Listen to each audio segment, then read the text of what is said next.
We start with chapter 1. Seems like a good place to start. All of these chapters have a quote at the beginning. Some of them are more interesting than others. This is from Albert Einstein. The most incomprehensible thing about the universe is that it is comprehensible. So this chapter is about matter, measurement, and problem solving. So here's a question. What do you think is the most important idea in all of human knowledge? I actually heard a podcast about this the other day. We're going to talk about just science here. What do you think is the most important idea? I'm not expecting any brilliant answers. So, I was listening to a lecture. Uh-huh. Feynman. Yeah. He was talking about atomic Yeah. theory. Yep. The most That's it. important things, remember? Yep. So, Feynman, who was at Stanford, I believe, famously asked this question, and this was the answer he came up with, and I agree with it. The properties of matter are determined by the properties of molecules and atoms.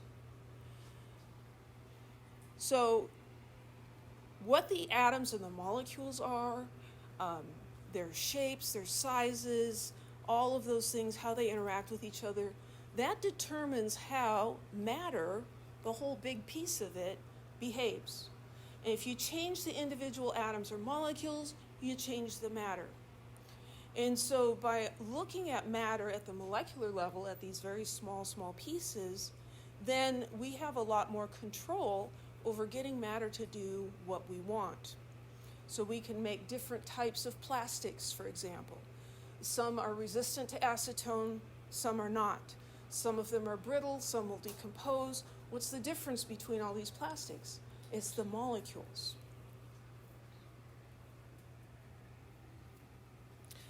So that was just sort of before the first section.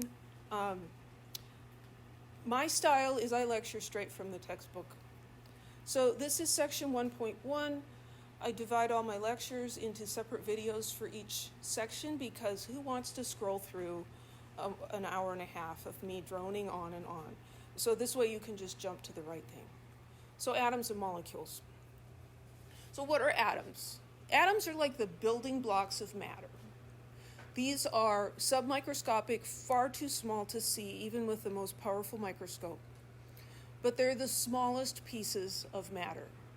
It's actually pretty unusual to have free atoms in nature. Usually they're combined with other atoms, and when atoms are combined together, we call that a molecule.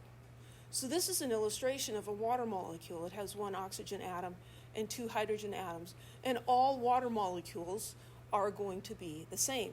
One oxygen and two hydrogen. They're stuck together like that. The properties of water are determined by the properties of that molecule. If you change the molecule, you change the properties. So here we have water, and here we have hydrogen peroxide. In some ways, they're very similar. They both have oxygen and hydrogen, but this one has two oxygens, and this one only has one. So this is water. Water is necessary for life, right? If you don't have water, you're going to die. Hydrogen peroxide is not good for you to ingest. So I was curious about this because we're familiar with like a 3% solution of hydrogen peroxide. That's what you can buy at the drugstore. And you might use that for cleaning a wound or a stain in clothing or something. That's just a little tiny bit of hydrogen peroxide in water. Pure hydrogen peroxide, I almost said dioxide. Pure hydrogen peroxide will actually dissolve paper. So you can imagine drinking that would not be good. So there's this joke.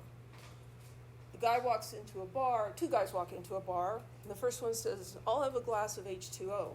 And the other guy says, "I'll have H2O too." And they both take a drink, and the second guy dies because the bartender misunderstood. They're all just really bad jokes. So if we want to understand the matter around us, then we have to understand what those particles are, the atoms and molecules. And so that's the biggest goal of chemistry. So you could say that chemistry is the science that tries to understand the behavior of matter by studying the behavior of the atoms and the molecules.